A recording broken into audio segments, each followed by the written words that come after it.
Studenti vaicā. Padome atbild. Kā padome varētu palīdzēt attīstīt mākslinieckās jaunradas procesu? Ļoti jauks jautājums, jo māksliskās jaunradas procesā galvenais būtu neiejaukties, bet to nemanāmi atbalstīt, noņemot birokrātiskus apgrūtinājumus, procesu atbalstošus dokumentus un faktiski pāraugot šo dokumentāciju. Es domāju, ka mūsu augstskolā nav cilvēki, kuri nespēja nodarboties ar jaunradi. Padome apstiprina augstskolas attīstības stratēģiju un pārauga tās ieviešanas progresu.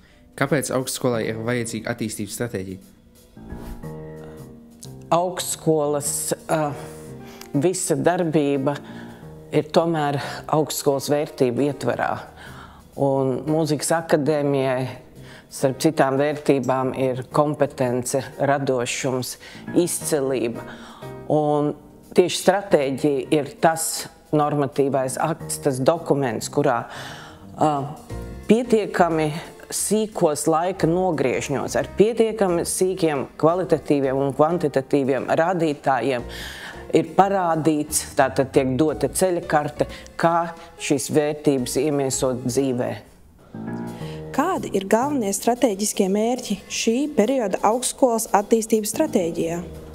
Jāsaka, kāda tad ir mūsu misija vispār. Mūsu misija ir sagatavot ļoti kvalitatīvi izglītotus, augsti izglītotus skatuves māksliniekus, mūziķus, dejas pedagogus, horeogrāfus un tam līdzīgi. Un tas arī būtībā nosaka šo stratēģijas piepildību, kurai apakšā ir noteikts plāns, kā mēs to sasniedzam. Ja?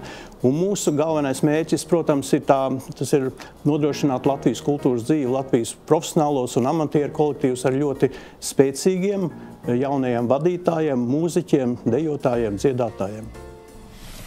Kādi ir galvenie stratēģiskie mērķi šī perioda augstskolas attīstības stratēģijā? Atklāti sakot, akadēmijas stratēģiskie mērķi nav ļoti būtiski mainījušies kopš Jāzepa Vītola laikiem. Arī Jāzepam Vītolam vienmēr fokusā ir bijusi starptautiskā šī dimensija plus nacionālās kultūras vērtību apzināšana un jēgpilna izaugsme.